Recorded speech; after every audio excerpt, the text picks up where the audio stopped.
napaulat na ito sa Bukal. Katawagan natin yung SSS. Tanungin natin ano itong My SSS Pension Booster. Ano po ito, attorney? Opo, tulad po ng sinabi nyo, pinapalawig at pinapaigting namin yung aming produkto. Ang tawag dito ngayon ay Pension Booster. Alam naman po ninyo, marami sa ating mga matatanda na at mga retirado na kinukulang yung mga tinatangkilik nilang pension at iba pang kita sa kanilang pagtanda. Kaya naman po gusto naming i-emphasize sa mga miyembro namin na bigyan kayo ng oportunidad na padagdagan pa yung pag-iimpok nyo para sa inyong pagtanda at sa pag-retiro. Okay. Ito pong, sige po. No, go ahead. Sige po. Baka meron pa kayong gustong idagdag. Ito pong pension booster ay isang produkto na pwede kayong mag-impok at magdagdag kasabay ng inyong kontribusyon sa SSS.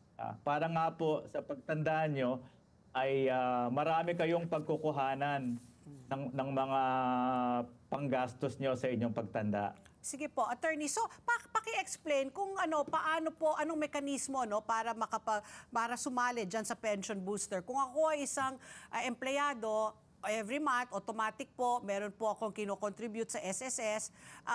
Yan ba ay pwedeng ilipat o may karagdagan pa dapat akong idagdag sa aking contribution? Pakikwento po yung mekanismo po kung paano po makakasali po dyan sa pension booster. Tama po. Kung kayo po ay miyembro na ng SSS, ito ay karagdagang kontribusyon. Ito ay voluntaryo. Kasi nga po, marami nagsasabi na maliit daw yung tatanggapin nila sa SSS pension. Tama naman po yun.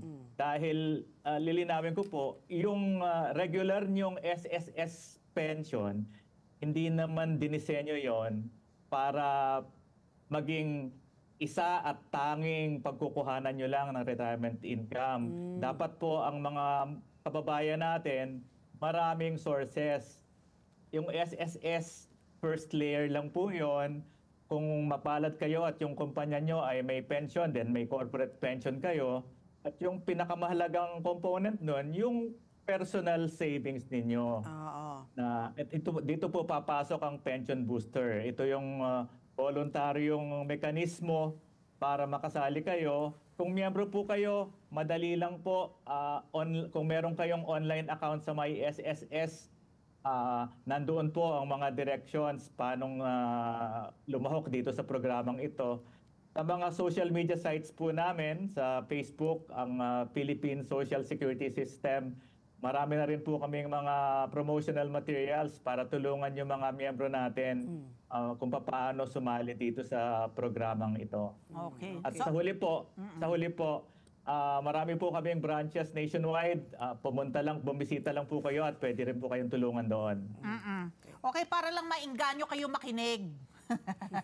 Baka parang hindi kayo nakikinig sa amin. Ang projected po dito na interest taunan, annual interest rate, magkano ba ang kinikita ng mga savings account Wala natin? nang 1%. Walang 1%. Not even diba? 1% daw. So pag dinagay mo sa time deposit, yung sa akin parang wala pang 4%. Yung Wala nasa pa 4% yung kinikita sa time deposit. Ngayon po, dito sa My SSS Pension Booster, totoo ba ito o chismis lang? Fake news ba ito, attorney? Ang projected annual return rate, 7.2%. Ano to, gross o net? 7.2%, ang laki naman. Lilinawin ko po, yung pong sinabi namin, tama po yan, projected po yan dahil hindi naman po kami pwedeng maggarantya. Tama po kayo, kung iahambing natin sa bangko, ang bangko naggagarantiya pero napakaliit ng interest. Kaya garantisadong matatalo tayo sa inflation pa lang eh. Correct.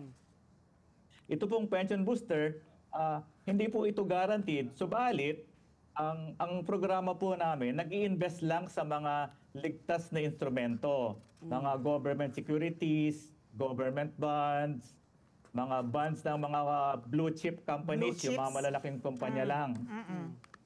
Kaya po, confident kami na at least sa taong ito, kaya po namin yung 7.2%. In the future, medyo gagalaw yan, bababa, tataas. Pero sa tansya ko po, hindi nalalay. Kasi po, ang interest rate ang kakampi nyo dito talaga ay yung panahon eh. Sa mahabang panahon, kahit 5% lang yan, nagko-compound yan. At sa dulo ng 20-30 taon, na malaking halaga na po iyan. Okay. Kaya ang talagang pinopromote po rin namin dito ay yung safety ng investment nyo.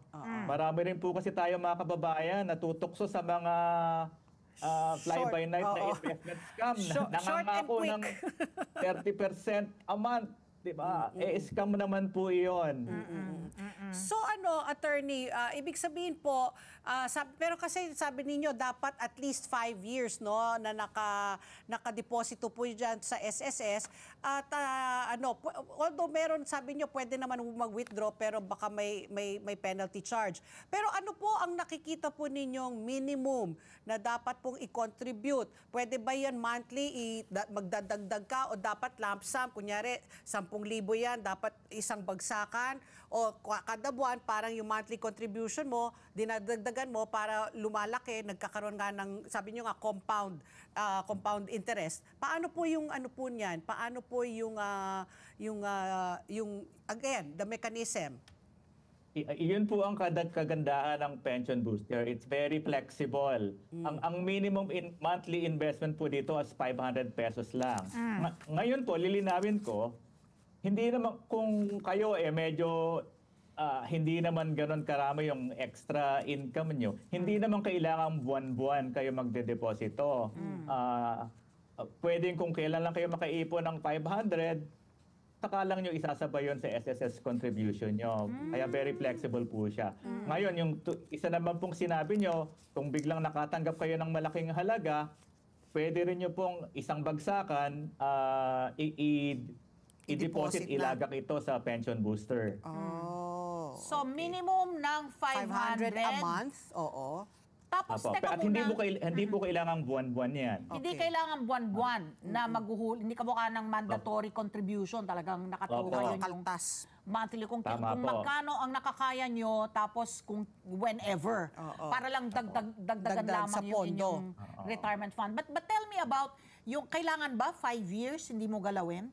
Ganun po ba? Ano yung, when can you, pagbigla kang Opo. may pangangailangan na yung naipon mo, Tama gusto po. mong ilabas na, kailangan ba it has to stay with you for 5 years or can we...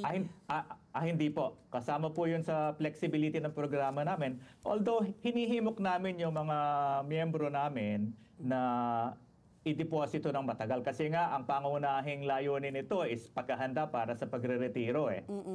Pero yung sinasabi pong 5 years na vesting, ang mangyayari lang po kung medyo napaaga yung pangangailangan nyo at withdrawin, pwedeng withdrawin, may mababawasan lang ng konti po yung investment income na i-credit namin sa inyo. Pero pwede pa rin. Oo.